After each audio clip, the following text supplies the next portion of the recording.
120 hadis. Peygamberimiz sallallahu aleyhi ve sellem dualarının biride mundaq deydi: Allahümme stur avrati ve amin rav'ati vaqdi anni deyni. Ya Allah, mening avratimni yoshirg'in ve meni qo'rqinchli narsalardan saqlag'in ve qazlarimdan qutuldig'in. Allah subhanahu wa ta'ala'nın güzel isimlerinin arasında Es-Sittir degan ismi bardır. O isminin manası yoshirg'uchi, adamning kamchiliklarini, avratini yoshirg'uchi ve bilib bilmay qilgan gunohlarini yoshirg'uchi.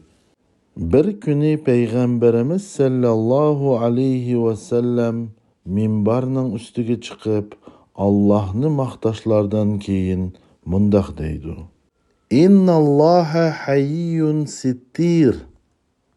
Haqiqatda Allah nihoyatda uyalchoq ve yoshirg'uchidir.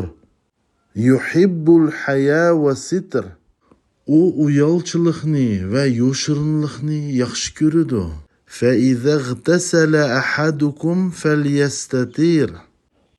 Agar biringlar g'usl elib juyinayotgan bo'lsa, avratini boshqalardan yoshirsin.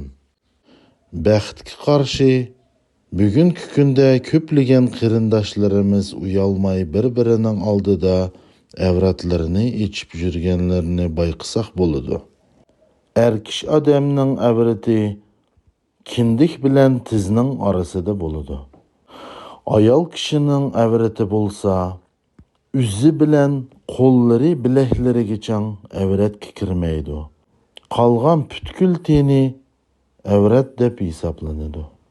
Avrat degan so'zning ikkinchi ma'nosi o gunohlardir. Shunlashqa agar bir odam boshqa odamlarning gunohlarini yoki kamchiliklarini ko'rib qolsa, uni yoshirishi lozim. Peygamberimiz sallallahu aleyhi ve sellem sahih hadisda mundaq degan: Kim bu dunyoda birsining ko'rib qolgan kamchiliklarini yoshirsa, Allah qiyomat kuni uning kamchiliklarini yoshiradi.